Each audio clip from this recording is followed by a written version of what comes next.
Okay, that's running. So it should be good. Okay, so anyways, we'll start, and we'll record this for posterity. So welcome, and we're going to start with this is our first Open Education Resources webinar, number 1. We're going to do 2 of these. One is September 30th, and we're doing one today. These are both in anticipation of our October 7th thing. And I think you folks know who I am, Peter Drescher. I'm the Education Technology Coordinator at the Agency of Education. And I'm going to introduce our other presenter here. Anyways, and I'm going to try to get to my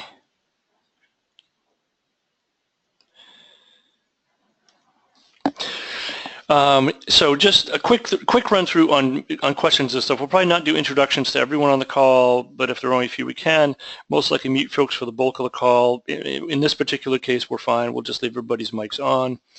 Just be conscious of background noise, whatever. You can type in a question in the chat and we can take those because we'll probably get going a little bit on these things. I'm going to take away this part. In this version of the webinar tool we're using, you can't obviously raise your hand unless you guys see something that I don't, but I don't think you can raise your hand, but we'll just use the chat as the place to do questions and stuff. And I'm really pleased to introduce Mary Lou Forward. She is from the Open Education Consortium, based down in Brattleboro, and she'll say a little more about her role with the Open Education Consortium, etc. But her and I have had some great conversations this week, and I don't know, over the last, what, 2 or 3 weeks, Mary Lou?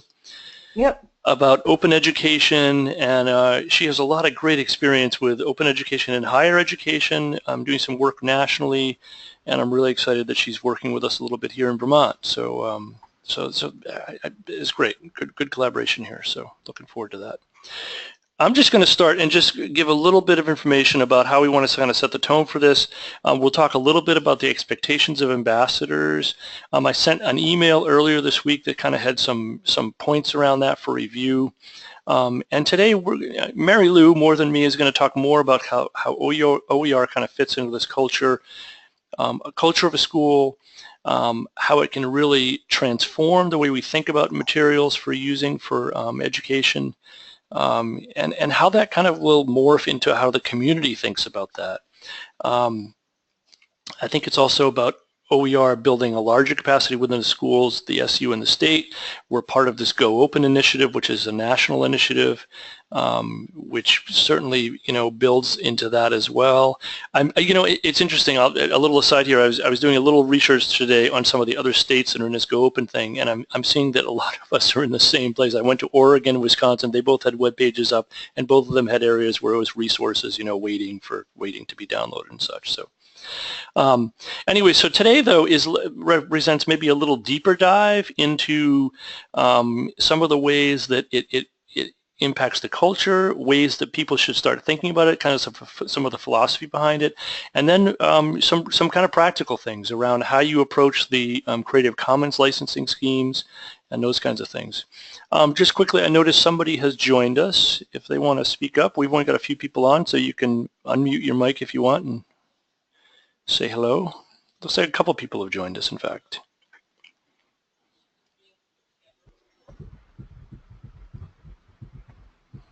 All right, I'll continue on, then we'll wait and see when they get their microphone situated.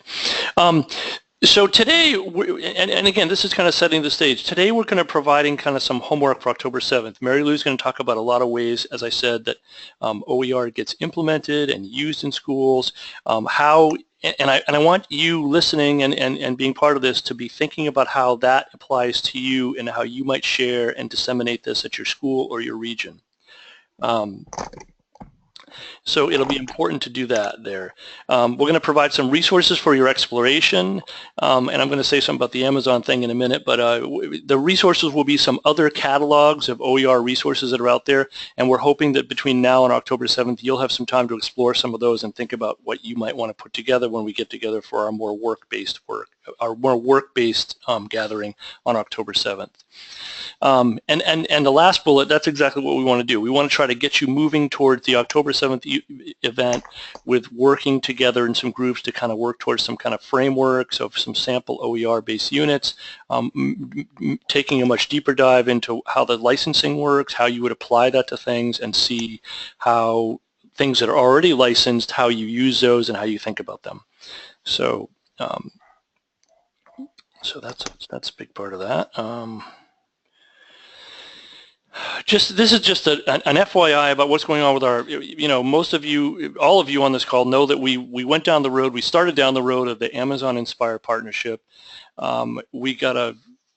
We had kind of a hasty retreat after in June they changed the way that you log into their system.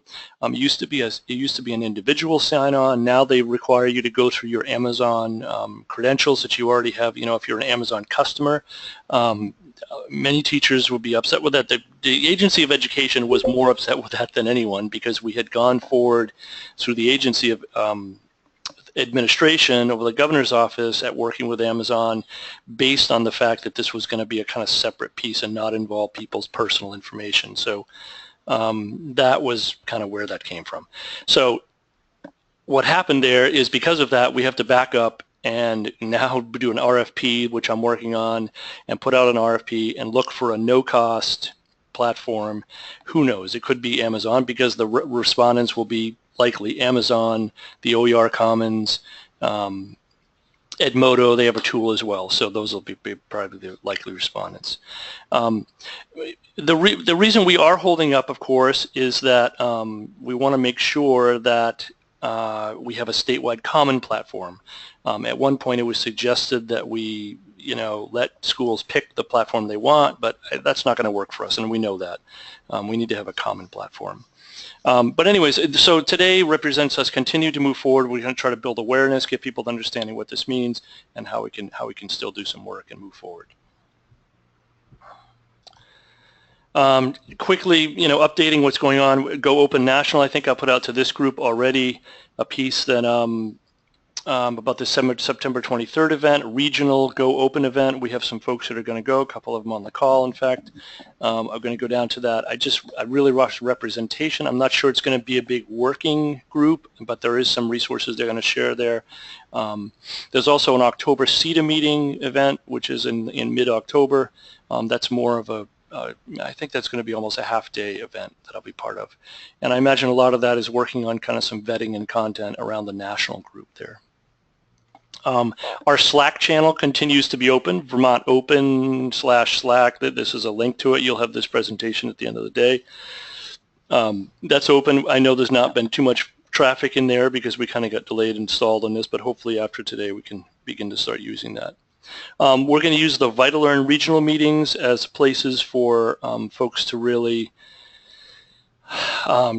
touch this OER piece around the 5 regions around the state. So I'll be coming out to those as they get started. They usually begin in October, and hopefully some of you in those regions can help with some of that work. So I have a proposal review team gathering up for the RFP process that I'm going through, and those folks I've kind of communicated with, and I have a number of those that are working that way.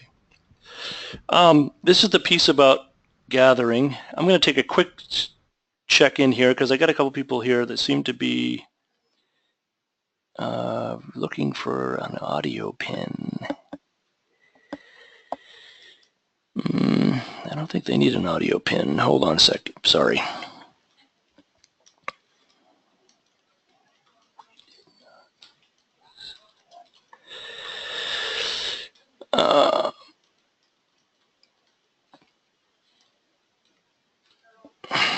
Send it to everybody, see if they get that. And I'm going to just welcome, I'm seeing Emmanuel is here, right? Emmanuel, if you want to unmute your mic, just say hello, that'd be great. Hello, everybody. There you are, great, okay. Great, thanks. Can you hear me? Yes, we can hear you, yep. Okay. I'm just gonna keep going then. All right, great. Okay, so this is the piece that I said in the email that I sent out. We're not going to go over this too extensively today, but I just want you to be thinking about these pieces here. we're trying to find ways that we can, formalize this a little bit so there's some commitment to being an ambassador. And I think after today, after this call, I want you to also think about you as an ambassador. Are you the best person in your region or your SU? Is there someone else you could bring to the October 7th thing to kind of transition if that's the case? I like to have leadership folks as part of this, but it's also important that we get people on the ground who can kind of do some of this work and kind of build these, these activities, professional development activities, and try to set up the train the trainer model. So, and I know for some folks who work at the director level or something like that, that's difficult. So I think it's important to just, kind of ascertain your own ability to kind of spread the word and make this work. So, and you'll notice here we have a thing about the curriculum coordinators. We really want to involve curriculum coordinators. That's definitely important to us to get their activity, their activity base up in this environment. We've been working a little bit with VITCLA. We had some meetings with them at the end of the year last year. So we're trying to move that forward. The two big things though are the train the trainer. We're looking for you to, training at least 12 educators, train the trainer, making them, pushing them out as people that can also help you disseminate this work further. And also the piece about, trying to lead, organize, and orchestrate at least 2 activities per semester to build capacity in your district or your region. And, you rely on either your PLN or some other things to kind of help with that too. That may be a helpful way to go about that. Any questions to this point?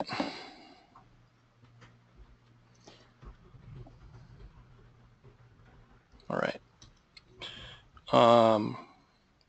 Our next, so Mary Lou is going to start taking over here and do a piece. So I'm going to share my. You're going to take. We're going to switch over the control here.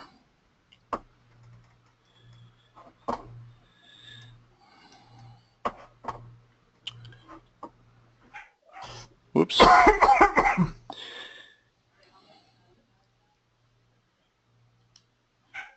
Sorry, here we go. All right, Mary Lou, so you are now presenter. All right. There we go, great. All right, so thank you very much, Peter. I wanted to just give a little bit of context about who we are, who the Open Education Consortium is, and what the heck I'm doing in this webinar. So the Open Education Consortium, we exist actually to promote OER and to promote openness in education at a global scale. So we really operate around the world. This is places where we have members and places where we help people understand the power of open education and how to use open educational resources and how to make policies and things like that. And I happen to live in Vermont. Our organization is completely virtual, and I can pretty much operate from anywhere in the world, and so I operate from the best place in the world, which is Vermont, and I'm down in Brattleboro. And so I was so happy and excited when I saw that Vermont had signed up to be part of the Go Open program. My son went through the public school system. I was really impressed with the dedication of the faculty and all of the staff to really making sure that students are as well prepared as possible. I think OER really helps faculty do that, so I'm really excited that, that Vermont's taking a step. And in the past 10 years, we've been working primarily with higher education. So the K-12 group is really kind of a new constituency within the OER world. And we've seen a lot of growth and a lot of awareness raising happen over the past 10 years. And so when when I first talk with people about OER, a lot of the question we get is, why? Why do I want to do this? What's in it for me? And the easy answer is that it's really, there are so many factors now in changing society, changing education, changing regulations, changing expectations, that the time is really right to rethink our approaches in education, and OER helps us do that. So when these people were teaching on the screen, which was less than 100 years ago, information was really scarce, and so the way that they organized their teaching was very different from the way we need to organize it now, because now, of course, information is at your fingertips, and not just at faculty fingertips, but at student fingertips too, which means that faculty and teachers have really changed from being the ones who provided the information, being the experts, to really being the ones who help people understand what it means. How do we make sense of all of this information we have in front of us? And to me, that's great. Yay! I'm really happy that that faculty now can really focus on understanding rather than on transmission. So open education is allowing us to really reconsider how we teach and learn, because students can now be so much more active in finding information themselves. They're not reliant on us giving it to them. So if we think about education really as fundamentally a sharing experience, you're in the classroom and teachers are sharing their experiences, their insights, their information with the students. Students are sharing right back with the teachers their motivation, their assignments, their questions. So education as an enterprise is all about sharing, and open education is about doing that openly, which means doing it at scale and allowing that kind of sharing to happen outside the classroom to inform the classroom. So when we think about open education, we're really thinking about the 5 R's.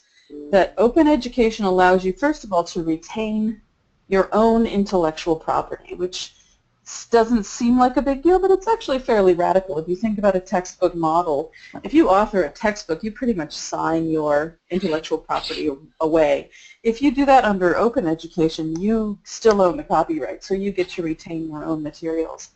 It allows you to reuse these materials legally, openly, freely. It allows you to revise them, to make any modifications that you think is appropriate for the students that you're teaching.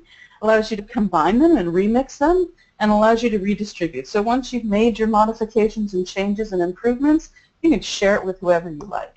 So those are the 5 R's of open education. Any question on that? I'll just add in here. I think that's a powerful slide, and one that I've seen a few variations on that, but not. But the ones I've seen of not the 5. It's more like there's 3 or something to them. But I think it's really important. Of course, there's a lot to the redistribute, share with others piece. But I know you're going to get to that a little later. But yeah, I like the fact that it allows educators. It allows for educators to make sure they retain the ownership of whatever they have. Because I think sometimes people get the idea that open education is I'm going to lose my, I'm going to lose my power to have ownership of this material. So. Yeah, no, that's actually one of the critical things with open education. But as you said, we'll get into kind of the more technical aspects of the licensing in a minute. So we'll kind of still focus on the interoperability and the principles at this point. Right. So a lot of times people ask, what's different about using OER than what I do now? And so, if I'm interested in this and I want to be part of it, and is it going to revolutionize my teaching? How is it different? I already look for stuff on the web. I already try to align my materials with what desired student outcomes I have. I already try to find things to help those students who might not understand something more different or more deeply. And so one of the key things about OER is it's not that it's digital that makes it OER. So technology enables us to do these things, but OER gives us the permission. OER allows us to do this. So it's sharing effectively and legally at scale. So it's not just that you can find something online that makes it OER. It's actually much different. OER doesn't have to be online. So how OER is different? If you're creating a lesson plan, a lot of times you would go online, you'd find something, you might use teachers' resources, you might photocopy it, you could take a screenshot of it and paste it into, say, a presentation that you're doing. It tends to be use it as it is, as it's produced by the publisher or as you find it online. Depending on the source, you might have been granted a limited use license. So if it's supplemental materials provided to you by, say, a publisher, you generally have a limited use license that allows you to use it with your classroom but not beyond. Or it could be okay under fair use. But copyright law isn't all that clear, and most of us don't have the finer points of it. So we think it's okay under fair use, but we're not being entirely sure. It tends to be that when you look for things like that, you don't change them too much, you don't make too many alterations, and you don't tend to share them outside of the immediate purpose that you're using them for, because again, you're not quite sure the limitations of the license or the limitations of fair use. With OER, you can find it online or elsewhere. You can download it, copy it, do a screenshot. You can upload it into a learning management system or into another kind of software to make modifications. You can use it as it is, or you can change it. You can combine it with whatever stuff you want, your own stuff that you created or other OER that you find out there. You can add your own examples. You know it's perfectly fine to do. It's legal. It's okay. It allows you, therefore, to share it very widely and to collaborate openly, which means that you can collaborate with teachers beyond your department or beyond your school, across the country, across the world. You can make improvements, you can make comments, you can post it, you can share widely, and you can post your improvements. So it allows you to have this iterative process in a very open and transparent way that also allows for interesting collaborations. So to put this into concrete terms, let's say you're looking for a unit on blizzards, and you go to AccuWeather. Hey, you find this Mary Lou, graphic. I'm sorry. I'm going to intro. Can you go back to that slide? Because I do have one question, and I think it'd be good for this group to hear. So thinking about, and I'm sure that you see this in higher ed examples sometimes, how do we deal with the piece where a school may say, if you create something, under our school, whatever, you're working for our school, how do we get around that part where it's like, the school can see that and say, well, you created this working for us, so we have some kind of ownership in that. Does that play into this in your work? Have you seen that play into this in your world?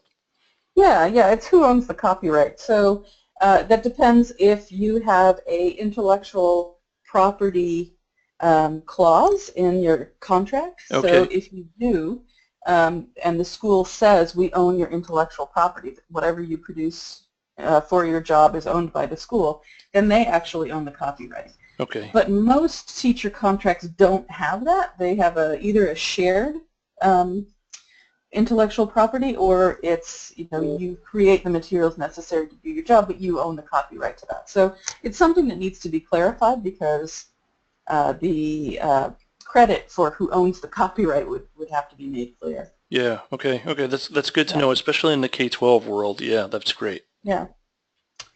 All right. Okay, so let's say you're doing this unit on Blizzard, you see this great graphic and you want to use it in your materials. Now it's owned by AccuWeather. There's the copyright symbol right there. So you look at their user agreement. How can I use this stuff? And it says, okay, you can download and use it for yourself, but you may not change it. You can't modify, obscure, tamper, or alter it in any way. So you wouldn't be able to add your own comments to it, put smiley faces on it, whatever you wanted to do, and share that out with the rest of the world. Under fair use, you could probably use this in your classroom without a problem, but here's where one of the major differences between using something on the internet and using OER comes into play. If we look at an OER-based resource, so here is CK12, all of this stuff is openly licensed. They have a lot of resources on blizzards. You can use any of this, you can modify any of this, you can create your own content, and here's their user agreement, which says, in the second paragraph, you can freely share and adapt it, provided that you give them attribution and you don't make money off of it. So if you don't sell this for personal gain, you can share it with anybody that you want as long as you give CK12 credit. So what that means really is you go into their unit on blizzards and you see a picture of the White House and you want to change it for a picture of the State House in Montpelier, go ahead. If you want to add a paragraph on nor'easters and how they're different from blizzards that sweep across the Midwest, go ahead. If you want to add any historical data from your town, go ahead and share that back. And one of the things that I find particularly exciting actually about OER is that you involve your students in producing the materials. So here is from CK12 student discussion. So here are some questions that students had submitted. They're now available for other students to look at. So some teachers are actually having their students create study guides for the next year's class. So part of their homework is actually creating next year's study guide. And that can be shared out as an open educational resource, and that makes the students feel really involved in their educational experience. Okay, this didn't come out very well, but this is supposed to be the town history of Londonderry. And you can see it's very sparse. So one of the class activities could be writing a Wikipedia article. Instead of writing a research paper on the town history of Londonderry, students can collaborate to write a Wikipedia article on the history of Londonderry, for example. And what they get is they still have to do the same research, they still have to have it all cited, they still have to find the primary resources, but they get feedback from the rest of the world. So they get feedback from people on Wikipedia about their article. Other people might edit it. Other people might change it. Maybe their goal is to create an article that gets 5 stars in Wikipedia, and if they get 5 stars, they get an A. But this allows them to actually create assignments that are disposable, but create something that becomes an open resource that other people can use and still practice the same skills. Wikipedia, of course, is one of the big OER resources out there that's editable by anyone. So here's another example. House on Mango Street is a book that is often read in 10th or 11th grade English. This is an article that needs expansion. It needs improvement. So instead of just writing a synopsis, students can actually write it for the rest of the world and put it up on Wikipedia. Maybe it's a collaboration of the class, maybe it's the best essay, whatever it might be, could then go out into the rest of the world and serve as a resource for other people. So that's one of the exciting things about OER, is it really allows teachers to put the students more in the driver's seat of finding resources, creating resources, getting feedback in the wider world. Mary Lou, just real quickly, we had Emmanuel, go ahead and ask your question you had about remixing OER materials. Can you turn on your mic and ask that? That'd be great. Yeah, I wanted to know, the requirements when you remix a material and you're using it for your classroom. How are you required to give credit to the original? Yes. Yeah, we'll get into this a little bit more with the licensing, which we're going to get to in just a minute. But yes, you do have to give credit to the original. What a CC license does not do is it doesn't tell you when you have to give the credit or where you have to give the credit. So you give the credit where it makes the most sense. If you're doing a presentation, you'll probably be aware of this now that I mentioned it. When I use photographs in slide presentations like this, they're almost all openly licensed that I found on the web, and the credit is given right there underneath the photograph. But if you're writing a paper or writing an assignment for students and you pull a paragraph out of someone else's material and paste that into your information, it might not make sense to put the full credit right there. You can do it in a footnote, or you can do it at the end, or you can say at the very end of it, slides 5 through 6 were remixed from this source. You do need to give credit, but you don't have to give credit in an intrusive way. Does that make sense? Yeah. Okay, and we'll look at the licenses specifically, which tell you a little bit more how you can remix things, and we're going to get to that in just a minute. And also, maybe I'll ask Jeff Renard to kind of ask a couple of questions. I know, Jeff, you had a question about the, you were kind of thinking about master agreement stuff, which you deal with in your world a lot. I don't know, maybe make a point or so around that, if you could. Sure, and I know that it's looking at it from both sides of the aisle. So as an administrator, I'll start with that first. When you contract with an educator to develop curriculum resources, whether, regardless of what the funding mechanism is, you're creating a work made for hire, or you're having an educator create a work made for hire using some type of funding source.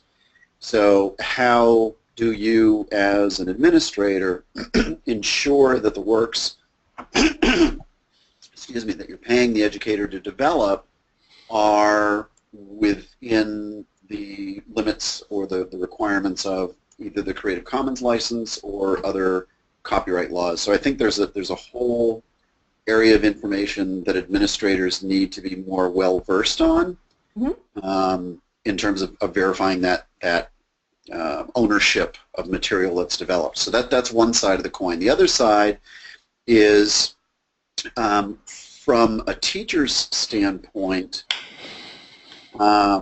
that if you're going to develop something for common, for Creative Commons, under a Creative Commons license and make it available to other educators, your master agreement language may be very prohibitive. I know that in Vermont, most master agreements that I've seen and that I've had direct interaction with don't specifically state or clarify ownership of teacher-created content.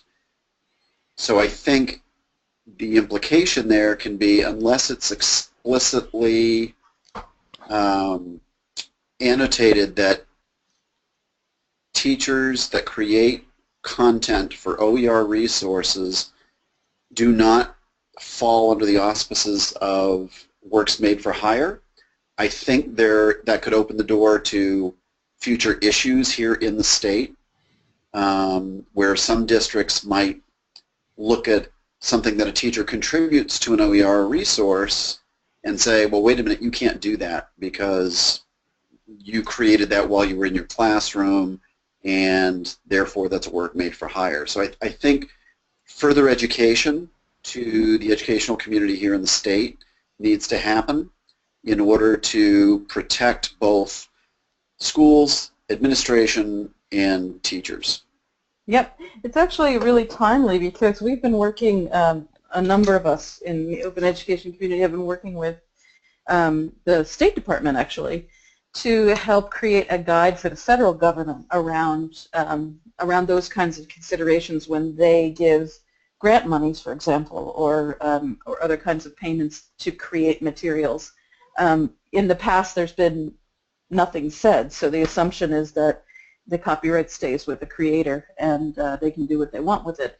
But now the government is moving much towards the expectation being that it will be openly licensed, and if you decide not to openly license it, then you have to have a waiver. And so that's what we're calling default open, and so that's where the government is moving towards with its funding sources, and that's something that Washington State, for example, just came out with a policy around that same expectation. If you work for the state and you're in education and you create resources, the expectation is it will be default open.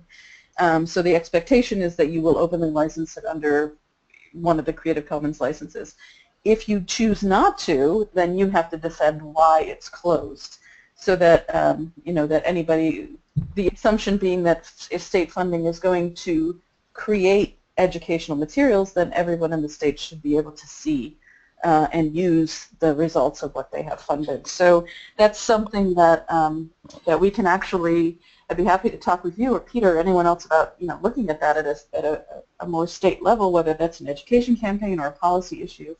Be happy to look at that. That's great. I think it definitely begs the thing. In fact, I'm taking notes here about looking at that and thinking about one of the things that maybe we can do, and working with the superintendency and business offices is maybe thinking about some guidance and some language we can provide around that piece. So yeah, Mary Lou, I definitely would be open to you and I discussing that a little more. That'd be great. Sure, great. Yeah, the federal it's called the Open License Playbook. That's in its final review right now. It's going to be released in, I think, October 1st. So that's great. That would be a good place to start with guidelines. All right. You called it the Open License Playbook? Yep. That's great. That sounds like a good resource. I just want to quick nod to Genevieve Gallagher has joined us, and Genevieve, we're kind of a small group, so if you have a question, just put it in the chat. Oh, there you go. And, I unmuted myself. There you go. Great. If you have a question at some point, just jump in. You can put it in the chat or just jump in. So, thanks. Okay, thanks. Glad you're here. All right, Mary Lou. All right. I'm going to go through some faculty perspectives kind of quickly because I want to get more towards the licensing. We're getting closer to 4 o'clock, and I don't want to make your days any longer than they already are. Just to give you a caveat that the faculty perspectives I'm bringing up here are primarily from community colleges because, as I said, we've been working primarily in higher ed, and what we'd love to do with the Go Open campaign is to get a lot more K-12 teacher perspectives in here too. But so this guy is a French professor at a community college in Texas, and he said he kind of started off just substituting images in his PowerPoint presentations, openly licensed images from whatever he screenshot off the web before. And that kind of got him into using OER and found it a really rewarding professional development experience, and that it allowed him to grow as an educator and to think about how he develops, uses, and provides materials to students much differently. So OER was really kind of the first step in him rethinking his profession as a teacher. This woman is a teacher of Yoruba, and she actually decided that Yoruba was not a language that had enough visibility, so she engaged the expat community to co-create resources as OER to teach Yoruba, and now you have all of these wonderful Yoruba teaching materials that are out there that even if your area doesn't have a trained Yoruba teacher, people from the expat community can grab those materials and help people learn more informally. This woman is in the math department at Scottsdale Community College, and she noticed that her students were struggling with certain concepts.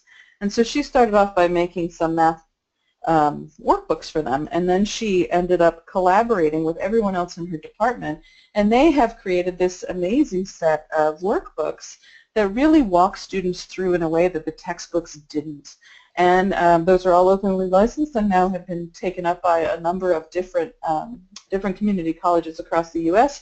And she's created this whole network around math workbooks and helping students. And this woman is actually right over in New Hampshire, Plymouth State, and she talks about using this as a way to kind of knock pedagogy on its head and think about students not as a blank slate that needs to be written on or an open container that needs to be filled, but rather as central to the educational process, and how students at really any level can contribute to their own educational process, and making it so much easier when the materials are open and they don't have to worry about can I use this or can't I, and then whatever they produce going back into the educational world. So some of the research that's been done with benefits that faculty have experienced, I wanted to highlight these because, again, it's not about the technology and it's not about being digital. Most of the benefits that faculty experience are really classroom-based or really personal. So enhanced instructional responsiveness, increased collaboration with their colleagues. They're able to use more diverse content. They're able to reflect more on their teaching practice. They find it really convenient to be able to, halfway through the semester, look at other materials and bring that into the classroom when things aren't going as they had originally planned at the beginning of the semester. These are the benefits that faculty are citing. They're not citing, I increased my computer ability. And this was a study done by the Open University, and similar things were found. Their number 5 things at the top are culturally diverse resources, collaboration, broader range of teaching materials. These are the kinds of things that people are finding as benefits. And when you look at the bottom where it says, I make wider range in multimedia, or I've improved my ICT skills, those are really small benefits. I'm not seeing faculty saying, it's about being online. So I wanted to get back to the licensing because I think that's really important and what makes something OER. So going back to this idea about technology enables but OER allows, what does that actually mean? So this is the definition used by the Department of Ed, that the materials are licensed under an intellectual property license that allows free use or repurposing. And in practical terms in education, that really means Creative Commons licenses. So examples of resources are lesson plans, open textbooks, videos, simulation, articles, etc. And Creative Commons licenses, they are a legal framework to openly license your work. It works with copyright, it's not replaced it, and it allows the author or creator of a work to give advance permission on what people can do with their intellectual property. So it sits there on, it is, I'd say, perfectly aligned with copyright law. This has been developed by a team of lawyers that have studied copyright law, that really understand the ins and outs of it, and this lies on top of it. So you still have your rights as an author under copyright, and if you decide to give advance permission, these are the permissions that you can give to people. So there is one that's called CC0, which is the same as public domain. It means you can do anything you want. You don't have to give attribution. But generally speaking, with a Creative Commons license, you have to give attribution to the original author. So you have to say where you got the work from, or the idea from, or the piece from. There's the second one is share alike, which means if you make modifications to it, if you change it, if you remix it, you need to put it back into the public under the same license, share alike. So if you get it under an attribution share alike license, you have to put it back as an attribution share alike license. If it comes as non-commercial share alike, you have to put it back under the same license. Non-commercial is you can't sell it for profit. It doesn't mean you can't sell it for cost recovery. So if it costs you $10 to print a textbook and it's openly licensed, you can charge someone $10 to buy that textbook, but you can't make money off of it. And no derivatives means you can't change it. Now all of these conditions can be combined, so it means that you come up with these different licenses. And the most open, as I said before, is public domain, or CC0. The second one is CC BY, which means you only have to give attribution, and then it becomes increasingly more restrictive. And I just wanted to highlight this, that anything with a non-derivative is basically the same thing as copyright, with some exceptions, but it doesn't give you many more freedoms than copyright. So we don't actually consider non-derivatives to be OER. It's any of the other licenses that are OER. So you will see these, and you'll become very familiar with these licenses and what they mean. We always go by the shorthand of the letters you see underneath, so CC BY or CC BY SA or CC BY NC. CC BY NC means give credit and you can't sell it commercially, and then CC BY NC SA is give credit, can't sell it, and you need to share it back in the public under the same license. Let me stop there. Yeah, no, I think this is a really important slide. I know you and I were discussing it earlier this week, but yeah. And I think this is something too that on October 7th we'll definitely dive deeper into, so people really get to where these are on the tip of their tongue, more or less, because I even find, you know, I have to really think about what they are when I see them on something. But I like how you know, the one thing, maybe go back one more slide, because you made a point about the about non-commercial being that you could still sell it if you need to recoup a cost. But boy, that's a tough one. Like, so how do you, like, you know, somebody could certainly challenge that and say, you know, is that truly what your cost? I don't know. That may be getting too far in the weeds, but I just, you know, that's interesting. I feel like anytime there's money involved, especially in public education, you know, you got potential for some conflict there. But anyways, yeah. Sure. Well, there's actually a great example of this in South Africa. There is a group called Siyavula, and they are not affiliated with the Department of Education, but they decided to challenge the traditional textbook market. And so they have created open textbooks. And if you want a print version of the textbook that they create, you can download it online, you can read it online, it's all open and it's all under an open license. But if you want a printed copy, they charge you for the printed copy. So they charge you what it costs them to print and mail. They also charge for supplementary things like tutoring.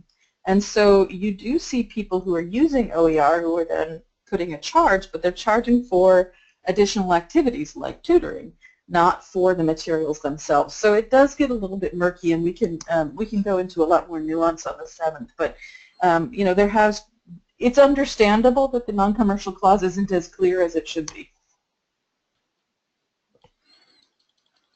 Anyone else have questions about that? You can unmute yourself if you got one.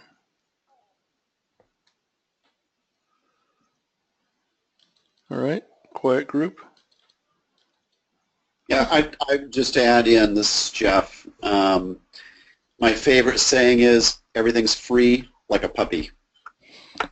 Inevitably, there's some type of associated cost with either, you know, hosting it in a learning management system, or like you said, printing it out, hard copy, buying the hard drives or the flash drives that might need to be loaded with the content that is OER sourced. So free like a puppy is my favorite saying with that. Right. It definitely isn't cost-free to make or to maintain, but it is much more cost-efficient than producing textbooks and driving them all over. Yeah. Everywhere. Yeah. Okay, so should we go on to the examples? Yeah, that'd be great. Okay, so I did a quick search on Flickr. This is just going onto Flickr.com and typing in library as the search terms. These are the images that you get. These are under all kinds of licenses. Some of them are under full copyright, some of them are under Creative Commons. So I go through to the advanced search, and I say, you can see down at the bottom, Creative Commons. I checked only search with Creative Commons licensed content. And these are the photos I get. So I didn't get every single photo that I had the first time around, but I certainly have a lot of choices for photos for libraries. So there's no real reason for me to use a fully copyrighted image of a library if this is what I need, when all these people have already given me permission to use their copy or to use their pictures without worry. So I can legally use these, which means I have no worries about sharing it out or putting it up on the website or whatever I want, as long as I'm following the terms of the license. So I chose this one, and this person said that it's by NC, so that means that you have to give them credit and you can't sell it. So you have to attribute the photo to Chris Stroop and the Flickr, and I can't put it in something that I'm going to sell. Otherwise, I'm free to do whatever I want. So if I want to Photoshop in all of my students in this picture, I'm free to do that. So I wanted to go back to the Blizzard unit again. This is actually from reference.com, which is not an openly licensed website, but they have used openly licensed photos, and so I just wanted to show you that this, because this photo here is CC BY and it's not CC BY NC, which means that they can use this for whatever purpose they want. They put this on a commercial site, and it's perfectly legal for them to do that, and they gave attribution just the way they should. TED is another thing that you can, that is openly licensed. It is also licensed non-commercial, so you can't use it commercially, but you can use it in any other way. So you can download these videos, use it in your class, assign it as homework, modify them, do all kinds of interesting things, and this is a wonderful, wonderful resource, actually. Okay, so if you're ready to try it out, where am I finding these resources? We want to draw your attention to a few of the big repositories. OER Commons is one of them. We will send out a list after this that gives you all of these websites so that you can click through and investigate on your own. But here you can search by topic. You can also search by grade level, for example. And this tells you a little bit about the resource when you've done the search. What is it?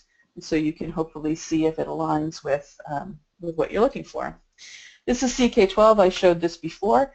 This is a wonderful organization, actually, that has provided simulations, textbooks, videos, resources, student feedback, student help, all online, all openly licensed. So CK12 is a wonderful resource. Here's TED Ed. So this is like TED Talks, but it's specifically for education. So in addition to the videos, they have all kinds of lesson plans around it that you can use. And then this one I wanted to show, because this is a general search. So if you go to CC Search, you can look in any of these things which have the ability for you to filter by CC license. So if you're looking specifically for images or music or videos, you can find it by looking at the CC Search. Okay, so just a couple of final thoughts. We're almost at the end, and I know people probably have questions. This feels probably pretty big, that right now you're kind of the only one in your district or school that's looking at OER, that's thinking about OER, so you're kind of the single flower that's blooming in the field of wheat. But in reality, as I showed you at the beginning, there is a world of people out there who are really into OER, and as soon as you start delving into it further, you're going to find a lot of like-minded people that you can collaborate with and really make a beautiful mosaic. And I'm hoping that that's what we can do in Vermont, because I think you know, Vermont is a leader in the country in so many ways, and this is another way that Vermont can really lead. So I'm really happy to support you guys on this. And you know, just to think about succeeding is sharing. So you know, do this with your work, and you'll find it really helps you kind of change your frame of mind. And so to close, live long and use OER. That's great. Thank you, Mary Lou.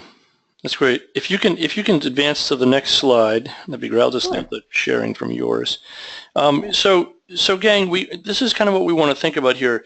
So I know there's a few of you on here, and we'll hopefully get more when we send out the recording link and all that. But between now and October 7th, what we really would like you to do is do a little homework. And again, one of the pieces here is really deciding, particularly if you're the ambassador, or maybe there's somebody else you want to bring along. You can certainly bring them along to the October 7th meeting. We still have some room there.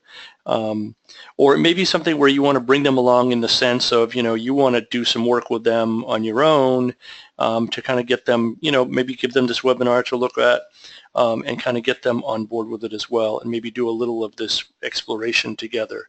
What we're looking for the work is to, you know, again, going back to what I said in the beginning, we don't have our Amazon, our common platform yet. That's coming. But in the meantime, we want you to start looking at some of these resources that Mary Lou shared today.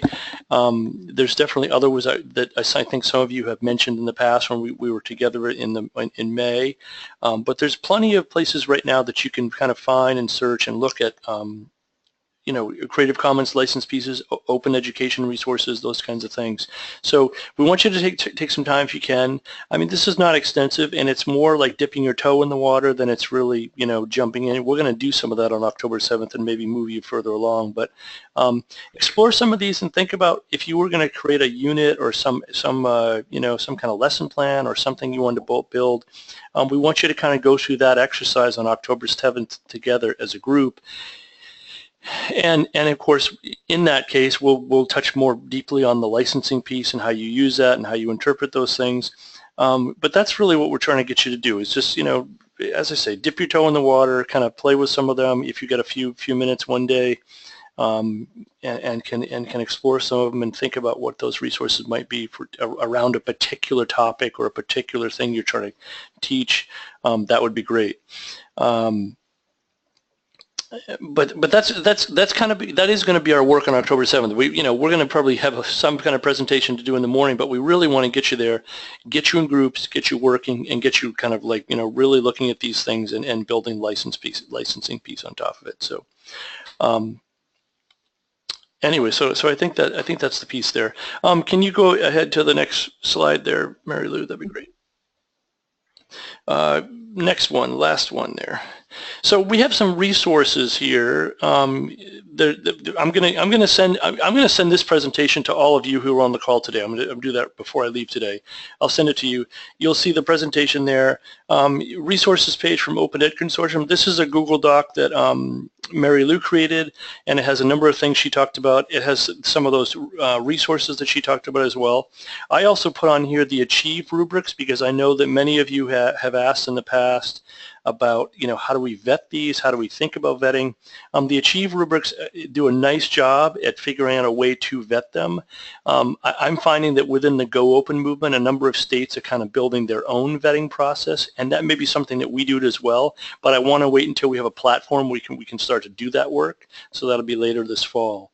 But I think the Achieve rubrics give you a good sense of how to think about that, and maybe that's something you want to share internally in your region or your schools to try and get folks thinking about, you know, how you think about the vetting of these resources and whether they're quality and how that can be. So the other one here that I've got is the INACOL Guide for School Leaders. INACOL is the consortium that works around online learning and those kinds of things. They have a really nice guide around OER and especially around policies for OER and things like that. This is a couple years old, but I think it still has a lot of relevant guides in there. And this may be something that you want to, if you're having a conversation with curriculum coordinators or your principal or, you know, some leadership folks, this may be something you want to share with them as well. But those are some of the resources that we have there. So We've come to the end, but let's take a few minutes. If people have questions, general questions they want to ask, I would just ask that you just, unmute yourself and go ahead and ask. We'll give some proper wait time here.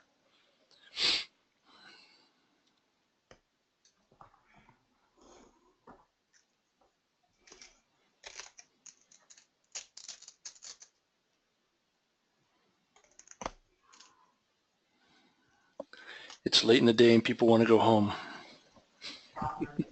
Well, no, I'll unmute myself just so it doesn't seem like I'm being rude.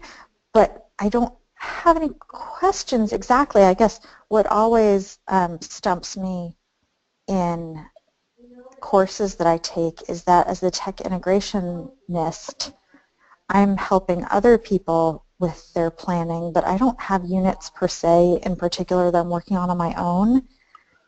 And so maybe having, I don't know, a little more idea of what there isn't enough of and where we could fill in some gaps would be helpful.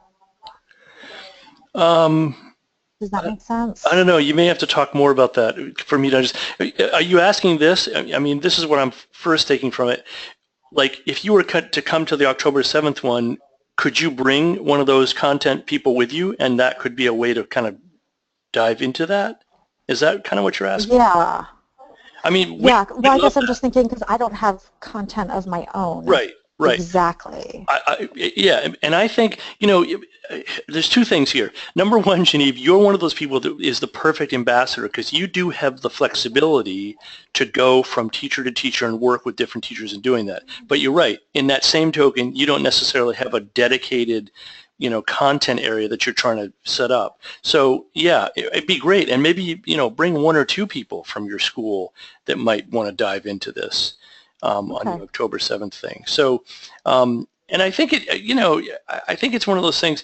I think the key for you, and Mary Lou, you may want to jump in here too. Genevieve Gallagher is she's a tech integration specialist, so she works with a number of different teachers in the school. But I think for you, the piece that you want to kind of get familiar with and build in is just this, like, the licensing scheme, and the places that people would find some of these resources, and trying to help them get to the philosophy of why this is better than what it used to be, like why you want to look for things that are open education as opposed to copyright, those kinds of things. So I don't know, Mary Lou, if you have a comment or two for her as well. Yeah, I think one of the things that we found in higher ed, particularly in community colleges, is that librarians are absolutely key in helping spread awareness of OER, and I think that's a similar role to what you've described, is that you work with a variety of people and you work on a variety of perhaps content areas. So well, I've been a librarian for 15 years, and I kind of feel like I've been banging my head against the wall with just because it's for education doesn't mean that you can do whatever you want with it forever. So it's kind of nice that there's a movement, so it's not just the librarians yelling into the vacuum. Yeah, I guess I'm kind of wondering how to get other people to get why it matters. Well, it's why it matters. I think one of the things that we find working with librarians in particular is when they start talking to teachers about their objectives for students and about how OER really supports academic freedom in a way that traditional materials don't, because you can share at scale legally, because you can collaborate openly, because you can create wonderful things without fear of hiding the copyright. It really is. It represents a huge kind of weight. I mean, teachers may not realize how they think about copyright either. They don't think about it, and they say everything is fine under fair use, or they're actually a little bit worried and they're not entirely sure, so they don't necessarily disclose that they do what everybody does, and that's whatever I find on the web I'll use. So this, starting to dip your toe in and realizing that you can do it without that burden actually frees people up a lot. So we talk a lot about academic freedom and how OER really supports that in a way that traditional materials just can't. Okay. Thank you. I don't really have questions, but I'm recognizing challenges. That's what I'm That's what's going through my head right now. This is Frank. It's really key. Peter mentioned earlier at the very beginning, before I think most people joined, about leadership. The leadership in our SUs or districts needs to get behind this. That to me is key. Well, one of the many keys. We need to have those principals and the central office people on board. That being said, down here where I am, many of those people are on board. However, their plates are so full dealing with other things, some of which I'm involved with, like getting more teachers involved with the SAMR model, for example, in teaching, the Act 77 requirements, the EQS scenario. I mean, all of this stuff, plus the action plans for the buildings individually, and the SPED laws, and I mean, everything is just all there. And so trying to get teachers on board, and I guess I'm just, I'm thinking out loud here.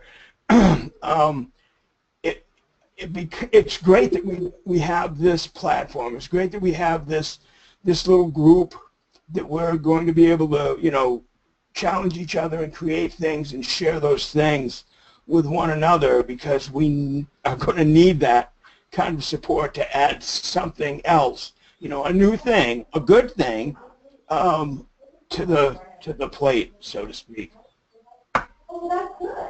Yeah, understood. We hear about regulations all the time, and I think one of the things is that a lot of those concerns are burdens, and so that's why when we talk about OER is representing freedom and actually representing why the good things about why people went into teaching in the first place. They didn't go into teaching so that you could worry about the building or think about all the regulations you have to follow. You went into teaching because you want to connect with students, because you want to help people really understand something.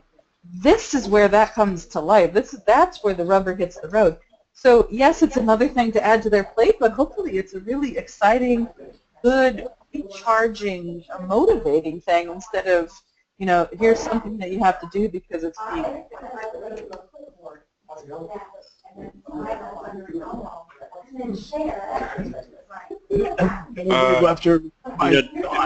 Do we lose you, Mary Lou?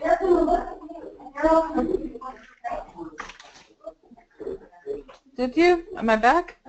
Yeah, you're back. Yes, you're back. We see you. Yeah, no, I agree. It's important, and we need to do this. It's just, as I mentioned, it wasn't a question. I'm just, trying to put all the puzzle pieces together as I look at my own particular challenges, and I'm sure I'm sharing similar challenges with other people who are involved. I think as much help as we can give you, we're really happy to do that. So lean on us too. Yeah. Oh, I will. Yeah. I think part of it, Frank, and I think this is true with the question Genevieve asked too, is we all have to think about this as kind of starting a little bit small. I mean, maybe this is a conversation from your perspective and from where you sit, to pull one day, a morning meeting with some of your librarians or something, or and just try to get a small group involved and thinking about this.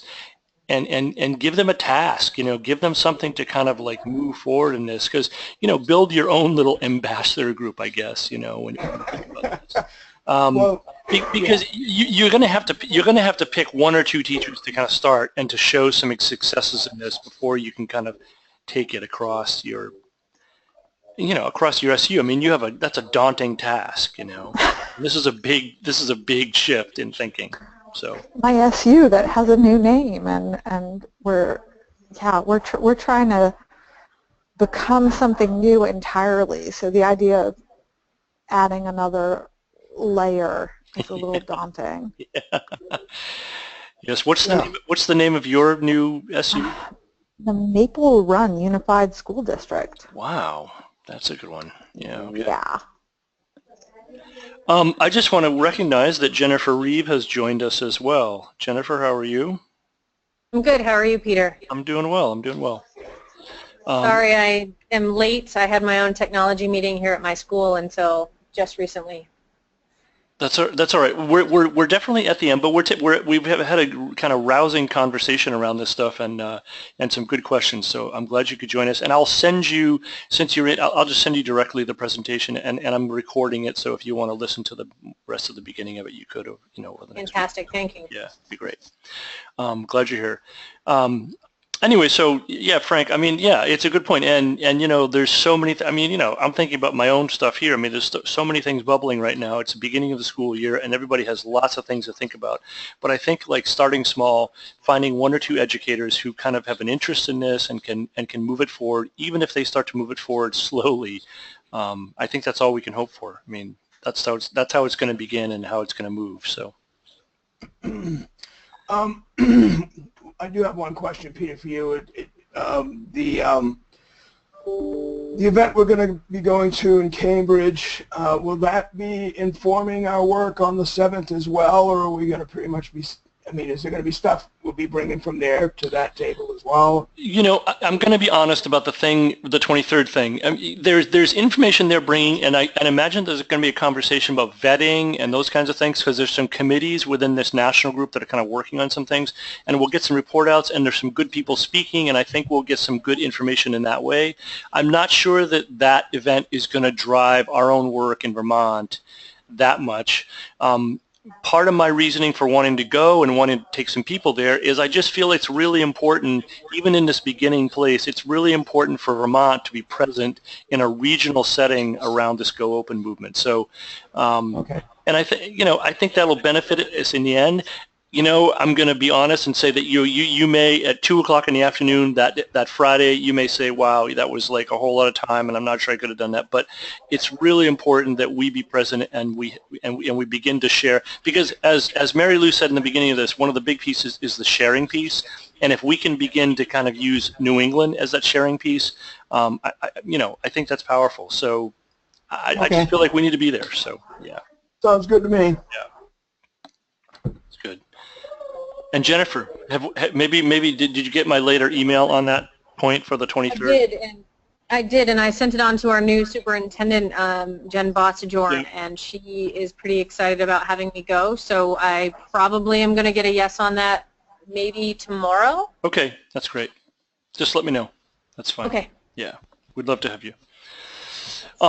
I don't know. Any more questions, folks? Questions for Mary Lou? And again, I'm just going to thank you, Mary Lou. Thank you so much. And Mary Lou has been a great partner in this, kind of beginning this. And she's, as you know, from the folks that were in the whole webinar today, she has a depth of knowledge which is fantastic. I'm learning a whole lot about all this stuff as well, and I'm really excited that she's, willing to work with us and will be able to attend on the 7th and kind of lead us through some work on this. So thank you so much to you, Mary Lou, and I think folks have learned a lot. I hope so anyway, so that's good. Any last questions? Oh, thanks for inviting me. No, thanks a lot, everybody. I'm heading out. Thank you. Okay, thanks, Frank. Thanks. Yeah, thank you, Genevieve. All right. Thank you. Yes, Jennifer, see you up, and I'll hope to hear from you tomorrow. That'd be great. Yeah, absolutely. All right, thanks.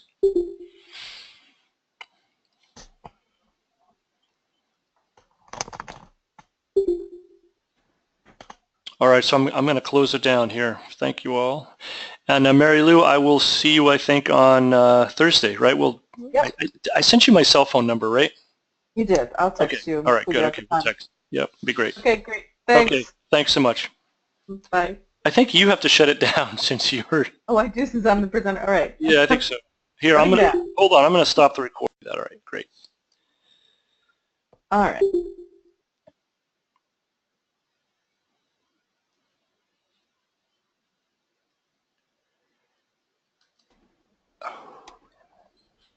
You still there?